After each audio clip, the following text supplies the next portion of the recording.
Hey everybody, welcome to video number 2 for chapter 25. Remember, we're only going to have the two sections that we're going to be covering for chapter 25 because that's really the only stuff that we're going to need to go over for the purpose of the regions. This will be a fairly quick one. Actually, there'll be one or two things on this chapter that I'm going to go through very quickly because chances are you're not going to see something about it on the regions, particularly stuff that involves the United States, but just so that, you know, we're playing it safe and covering everything, we'll go over everything from this section. But in this one, we're going to be talking about imperialism in Southeast Asia and the Pacific. Now, Europeans had been involved in Southeast Asia since the first age of imperialism in the 14 to 1600s. Right? The quote-unquote discovery of America was spurred by the search for a faster sea route from Europe to Asia. And it was all about control of the spice trade. So first, let's take a look at the different European nations that had colonized Southeast Asia. The first European nation that made a foothold in Southeast Asia was the Dutch, actually. When you have the Dutch East India Company that was created in the early 1600s. Right here you have VOC. That was the symbol of the Dutch East India Company. And they were down in here. Okay, I'll circle this, but you see how far their trade routes went all over the place into India, China, obviously all the way back up into Europe here, Amsterdam, you see their major capital. You see what they were selling, pepper, nutmeg, cloves, all of these spices made a lot of money in Europe. So this was a very, very profitable area that they were controlling. And they established bases on some of these islands such as Java, and this would eventually, as you see, the Dutch East Indies. And today we refer to this region as Indonesia. Okay, so all of these areas throughout here, okay, that's referred to today as the country of Indonesia. It's an archipelago. It's a series of islands. But you know, at one point throughout the 1700s into the early 1800s, it was mostly under Dutch control. Now, by the 1800s, the British took control of Burma and Malaysia. Now, Burma, let me put up a different map here and erase all of this. Okay, so here's Burma. Also referred to as Myanmar today, a bit of a political debate about whether it should be called Burma or Myanmar, which was just east of India, so it made sense that they would continue their control. And they also controlled this area down here, Malaysia. This is known as the Malay Peninsula. You see how it is separated down here. And the reason why this was so important was so that they could compete with the Dutch for control of the spice trade as it made its way, you know, from the South China Sea and then into the Indian Ocean. And you notice this right here, okay, Singapore. Make note of that in your notes, okay? They established the port city of Singapore as the base of their trade operations, much like, where's Hong Kong? Much like the way Hong Kong would be very important for them and towards the top of the South China Sea, Singapore would be very, very important for them. And you still see an awful lot of heavy British influence in Singapore today.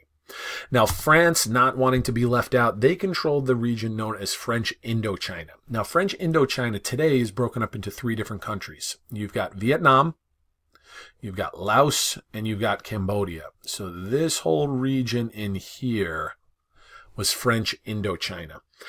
They conquered this by the 1860s, you know, and so you've got the British over here, you got the French over here, but you notice how Thailand in between was not conquered.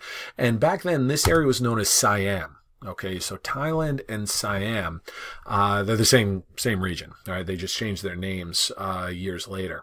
The king of Siam, okay, even though you see a picture of him here, he studied Western ways and he used this knowledge to negotiate with the Western powers. So by the 1890s, Siam was really the only area of Southeast Asia that was not under European control. Right? You've got the Dutch all down through here. You've got France. You've got Britain up in here and here. So Siam was able to maintain, you know, kind of be like an island of Asian independence throughout all this. Now, much like we saw in other parts of the world, the Europeans brought some technology and modernization, right? Even in areas that they didn't directly control. You can see how the Siamese king, how he's dressing in a more Western style. But for the most part, the Europeans exploited these regions for European benefit, the same that we saw in India and Africa and so forth. Now, another region of Southeast Asia that was colonized that we're going to be very briefly discussing are the Philippines. Now, The Philippines are another archipelago, right? They're an island chain right over here. And we're not going to be discussing them in a lot of detail because the Philippines were colonized by the United States. And you'll learn more about this in U.S. history. So real quick, going back to the 1500s, the Philippines were under Spanish control. Hence the name Philippines, right? Philip, that's who they were named for the Spanish gang. That was with Magellan, right? When he landed in the Philippines and claimed it for Spain and so forth. Now, this resulted in Spanish being an unofficial second language, but also Catholicism being a dominant religion, and it still is to this day. That changed in 1898 with the Spanish-American War. This was fought in the Caribbean. It was also fought in the Pacific. Now, again, you'll learn more about this next year. But the Filipino leaders decided to throw their support behind the Americans in the hopes of getting rid of Spain and figuring that they were going to be independent. However, that did not work out for them. America gained control of the Philippines. They were basically bought it for $20 million from Spain after the war ended, and Filipinos who expected independence were bitterly disappointed. Many of them rebelled against the United States. And America eventually put down this rebellion and held on to the Philippines until World War II. So again, I don't need to go into this in a lot of detail. Just know that the Philippines throughout the by the end of the 1800s into the 1900s were controlled by the United States.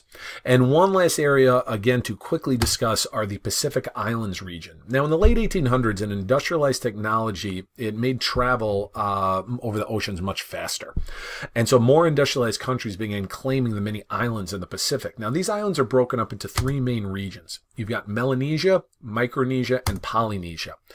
Micronesia are these areas kind of to the northwest, the Caroline Islands and Marshall Islands. Melanesia is down here like New Guinea and so forth. And then Polynesia is this big area, kind of a triangle, where you got the Hawaiian Islands to the top of it. You got Easter Islands down here. And then you've got New Zealand, actually. The Maori people of New Zealand are Polynesian.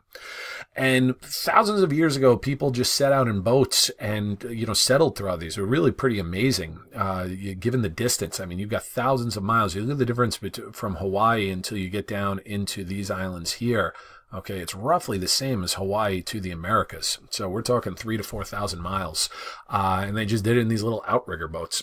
But in any event, let's talk about kind of the imperialism. So you've got, by the 1800s, you've got American, you've got British, you've got French, you've got German ships that are traveling throughout these regions in order to do two things: conduct trade and also to keep tabs on their colonies that they've got in Asia and even some regions in the Americas that they want to control and so forth. So eventually they want to start exerting a bit more control and increase their control on all these islands. An example, Samoa. Okay, Samoa is in here. It's actually a chain of islands, and the U.S. forced Samoa into an unequal treaty. Remember, we talked about this with both China and Japan, where they say, okay, we're not going to outright conquer you, but you basically have to do whatever we tell you to.